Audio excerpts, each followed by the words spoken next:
Well, I'm a Vietnam vet, and John called me on the phone and said he was forwarding he's on the email list for Wisconsin Public Television. Okay. And so he forwarded to me the information about tonight, and so the three of us came out together. And we'll start with the film and then open things up for your thoughts on the film and other issues about experiences and thoughts.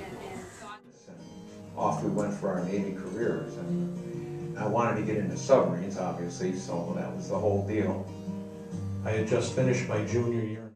And I can relate to this a lot because I was in Wuxi with a town where I was in the Iron Triangle, the Hoga Woods and Michelin plantations, and I can relate to that and bring back a lot of memories too. So I thought it was put together really well because it's factual, and I can honestly say that I've experienced what they went through. Machine gunner. It brings back memories. They talked about so-and-so died. Well, in my wallet I have 2 pictures of my best friends, and what's unique about it, and everybody's got a story, but I thought I'd tell you mine. We had our pictures taken before we left Fort Devens, Massachusetts, in our Class A uniforms. And out of the 3 people that got their picture taken, I was the only one to survive. And it brings back. It's tough. I've been out of the Vietnam and out of the service a long time, and I think of Vietnam every day. When I joined the Marine Corps, I knew I was going to Vietnam. I knew I was going to fight the war. I didn't really know what Vietnam was all about, but I owed my country something. Been out for a long time. And every one of us, anybody who's a Vietnam veteran, has a story about how they were received when they came home.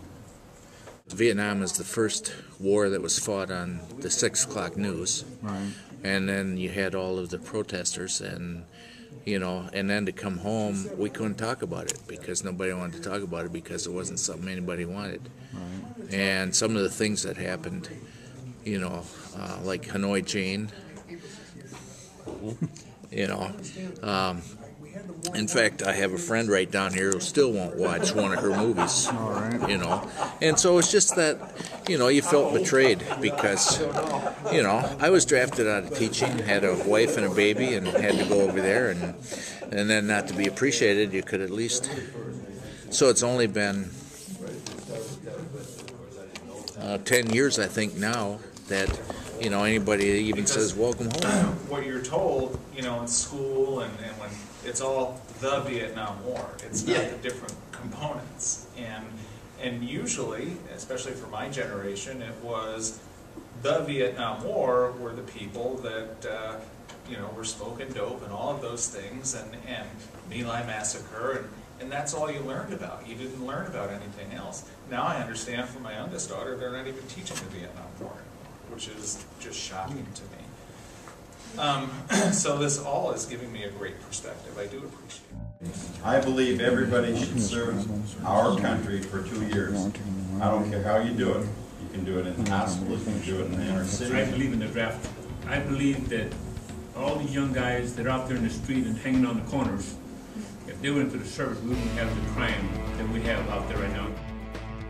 So I think the guys our age want to make sure that, the Iraqi vets and the Afghanistan vets and those guys come home, they're welcomed home and not, just come home and, well, you did your duty.